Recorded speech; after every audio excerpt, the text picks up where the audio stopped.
This is the entrance to the former Rufford Colliery, which closed down quite a number of years ago now.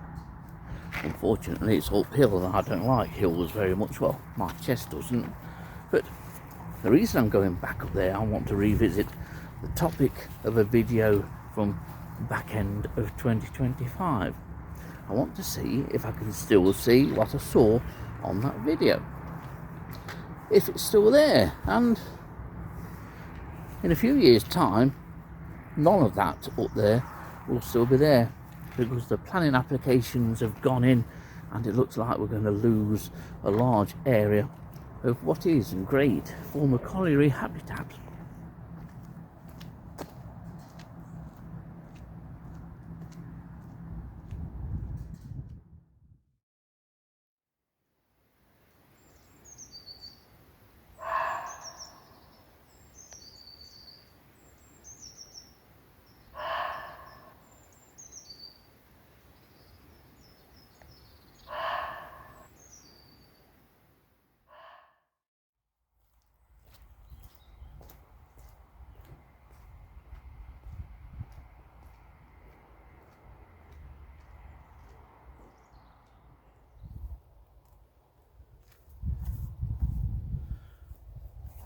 Doesn't look so good, does it?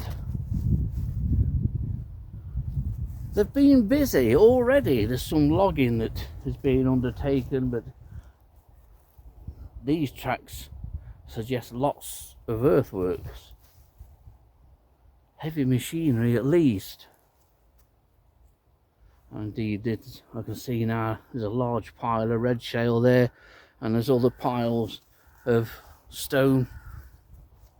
Planning application or not, it seems that people are already starting to change this place. And this area here was where I had the late dingy skipper last year.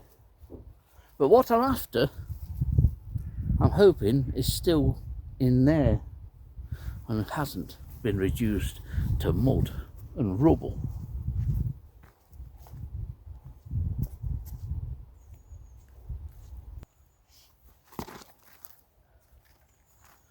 Not got the best of shoes for this, but there again, I didn't expect this scene. Never dreamt that things would be underway, but thankfully what I've come to look at is still here. Just. Well, the video that I've been referring to was one featuring this leaf mine, the leaf mine of Philocnistis extrematrix. Extrematrix was a moth found new to the UK about last July, if I remember right.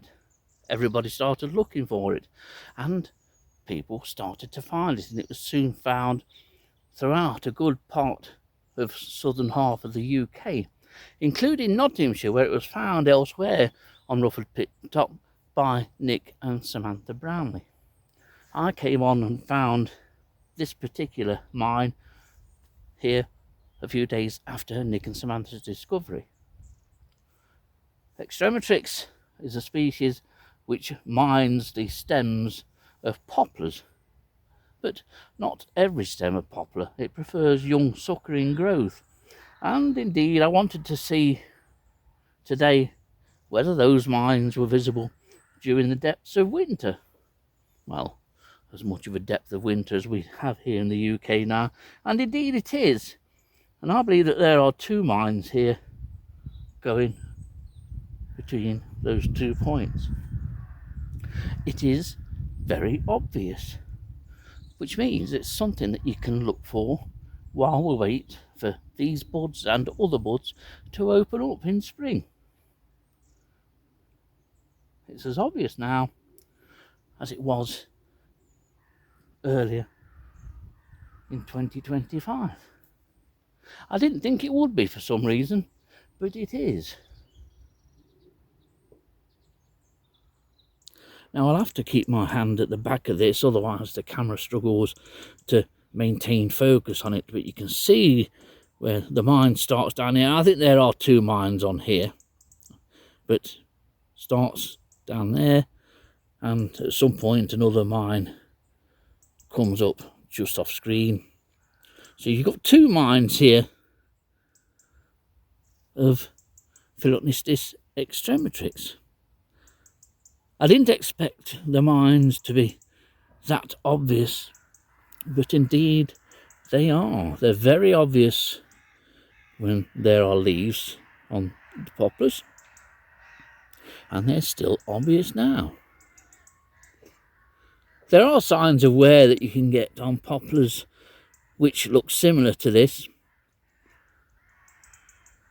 but generally that's the mine of Philocnistis extrematrix. It's the UK's newest moth, unless something else has turned up since that I don't know about. And thankfully Nottinghamshire got in on the act last year. It was found elsewhere in Nottinghamshire by Martin Gray in the east of the county, but otherwise it's this site here and the one in the east of the county that are the only two sites for Philocnistis extrematrix in Nottinghamshire. And the big problem is that, from what I've seen, there aren't many areas where poplars are allowed to sucker and produce growth like this.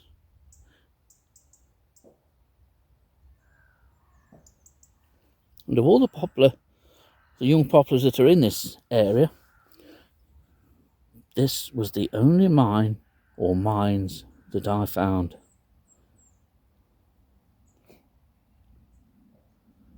A tricky one to find perhaps, but one worth looking out for. If you're north of Nottinghamshire, you can certainly add this to your county list if you're lucky enough to find it. It's amazing how species can be here in the UK and go undetected for many years. Who knows how long Philocnistis extrematrix has been in the UK, and how long has it been in Nottinghamshire, and where else is it? We did do a lot of surveying, Nick and Samantha Brownlee and myself and Martin Gray too, looking for this, but I failed to turn it up anywhere else yet. Another one to look out for during the course of 2026. However, this probably isn't the best place to look for it, because anything here is unfortunately very likely doomed.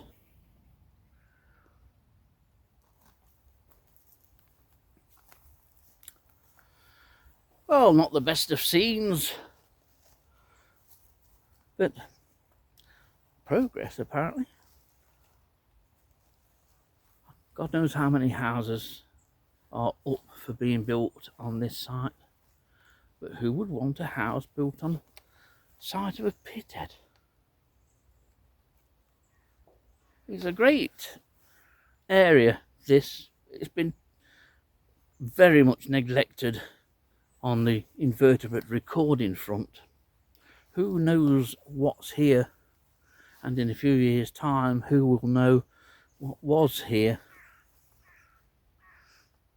Yet again, we have a species arriving new in Nottinghamshire, which is going to lose one site very quickly, almost before it's even gained a foothold in the county, and that remains to be seen. As I've mentioned, we've not found it anywhere else other than here and at Thorney, I think it was, or near Thorney in the east of the county, that Martin Gray had it at. It's very sad because it's all brilliant habitat here. But another one we're largely going to lose.